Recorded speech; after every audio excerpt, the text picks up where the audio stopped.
Pinagpalang araw mga bata! Welcome sa ating Shepherd's Kids Identity. Kamusta naman kayo mga kids? Panalangin ni Teacher Ems, kayo ay palaging nasa mabuting kalagayan at patuloy na nakikinig at sumusunod sa salita ng Diyos. Ngayon mga bata, sa araw na ito, may bago na naman tayong pag-aaralan na Bible story. Kaya makinig ng mabuti ang paalala ni Teacher Ems. Maupo, makinig at tumingin sa inyong mga screen para marami kayong matutunan. Dahil ang bagong aralin natin para sa araw na ito, pinamagatang The Brave Queen. Ito ay iikot sa kung paano pinakita ng reynang ito ang kanyang tapang na nanggagaling sa Diyos o courage from God. Bago tayo magsimula sa ating Bible story, may tanong muna ako sa inyo mga kids. Sino sa inyo ang matapang? Ayan, nasubukan nyo na ba harapin ang mga mas malalaki sa inyo, mas matapang sa inyo, o mas malakas sa inyo?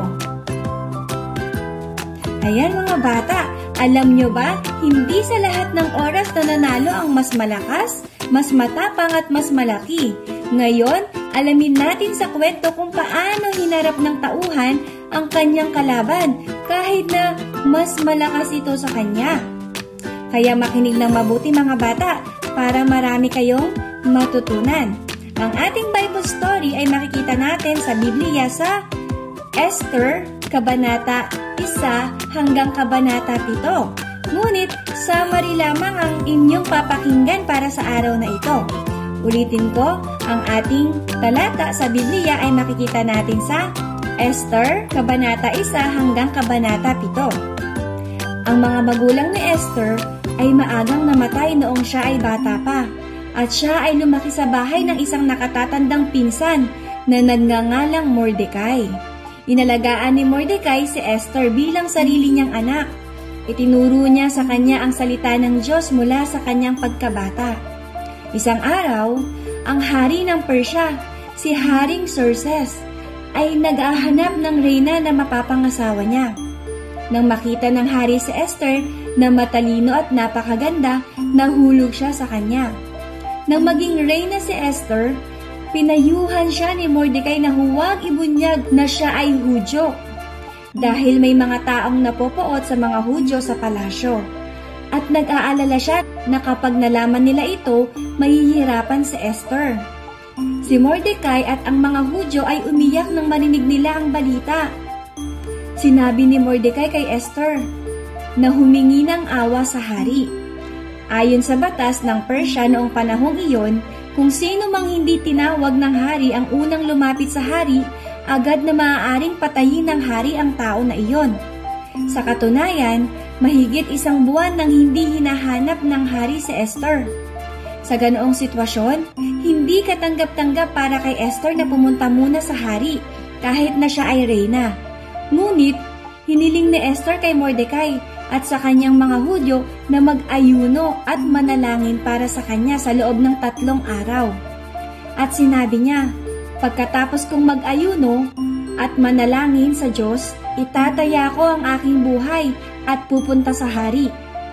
Pagkaraan ng 3 araw, pumunta si Esther sa hari. Tiyak na siya ay nagkaroon ng tibok ng puso. Nagulat ang mga lingkod ng hari nang makita siyang humarap sa hari at itinaya ang sarili niyang buhay. Gayunpaman, nang makita ng hari si Esther, malugod siyang tinanggap ng hari. Pagkaraan ng ilang oras, ang hari at si Haman ay dumalo sa isang piging na inihanda ni Reyna Esther. Tinanong muli ng hari si Esther kung ano ang nais niya. Pagkatapos ay sinabi ni Esther, "Kamahalan, kung ibibigay mo sa aking kahilingan, iligtas mo ako at ang aking mga tao sa kamatayan." Nagulat ang hari at nagtanong, "Sino siya? Nasaan ang taong nangahas gumawa ng ganoon?" Sinabi ni Esther, "Si Haman." Kinuha ng hari ang lahat kay Haman at ibinigay kay Mordecai. Doon nagtatapos ang ating Bible story. Ngayon mga bata, ating alamin paano pinakita ni Reyna Esther ang katapangan. Una, hinarap ang takot. Si Esther ay isang babae na Hudyo at sa mga oras na iyon, siya ay walang kapangyarihan o lakas upang harapin ang mga gustong magpapatay sa kanila. Hinarap niya ang kanyang takot at sumunod sa kalooban ng Diyos kahit na hindi niya alam kung anong maaaring maging resulta. Kaya mga bata, huwag matakot na gawin ang kalooban ng Diyos kahit na sa tingin natin ito ay mahirap. Ang taong sumusunod at nagtitiwala sa Diyos ay nagkakaroon ng tapang at nagtatagumpay. Ikalawa, nanalangin para sa karunungan. Si Esther at ang lahat ng mga Hudyo sa Susa ay nag-ayuno at nanalangin ng 3 araw para sa paghahanda ang pagharap ni Esther sa hari. Hindi nga nabigo sa panalangin si Esther dahil nakuha nila ang kanilang nais na maligtas ang mga Hudyo sa kamay ni Haman. Napakahalaga mga bata ang paglapit natin sa Diyos at paghingi ng karunungan bago natin gawin ang isang bagay o kilos dahil ang panalangin sa Diyos ang magbibigay sa atin ng tapang upang harapin ang kalaban sa paraan na nais ng Diyos. Ikatlo, iniligtas ang kanyang mga tao. Nailigtas ni Esther ang mga Hudyo sa planong pagpapatay sa kanila, kahit na maaaring mapanganib ang kanyang buhay sa pagharap sa hari. Ngunit, bilang naniniwala si Esther sa Diyos at alam niya na hindi siya pababayaan ng Diyos. Mga bata, ang pagtitiwala at pagsunod ni Esther sa kalooban ng Diyos ang tunay na nagligtas sa mga tao, dahil hindi niya magagawa ang pagharap sa hari sa sarili niyang lakas. Kaya, ang Diyos ang nagbigay ng ganda, kapangyarihan at katapangan kay Esther upang mailigtas ang mga tao. Tandaan mga bata, ipinakita ni Reyna Esther ang katapangan sa pamamagitan ng hinarap ang takot, nanalangin para sa karunungan, at iniligtas ang kanyang mga tao. So alam niyo ba mga bata, desidido si Esther na gawin ang kalooban ng Diyos.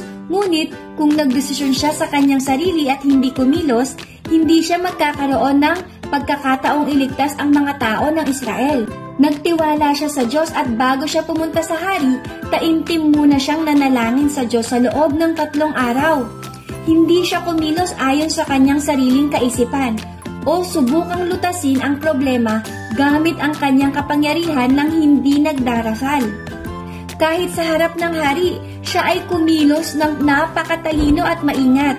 Matyaga rin naghintay si Esther sa timing ng Lord bago niya sabihin sa hari na iligtas sila nito na nais magpapatay sa kanila. Matyaga at matalino ang ipinakita ni Esther nang may paggabay at patnubay ng Diyos. Tandaan, ang katapangan at lakas ng loob ay nanggagaling dapat sa Diyos at ito ay ginagamit sa kalooban niya upang ito ay manatili sa atin at makamit ang katagumpayan sa bawat plano ng Diyos sa ating buhay. Mga bata, huwag kalimutan na ang paggawa sa pamamagitan natin na itinakdang panahon ng Diyos ay ang pinakamalaking pagpapala na darating sa ating buhay. Patuloy lang ang pagtitiwala at pagsunod sa Diyos dahil siya ang magbibigay sa iyo ng kapangyarihan at katapangan o lakas ng loob.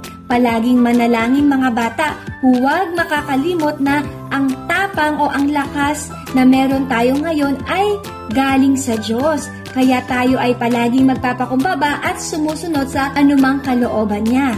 Gamitin ang tapang para sa kalooban ng Diyos. Doon nagtatapos ang ating aralin para sa araw na ito. Mga bata, patuloy lang ang pag-aaral ng Biblia at palagi kayong mag-iingat. See you next week! Paalam!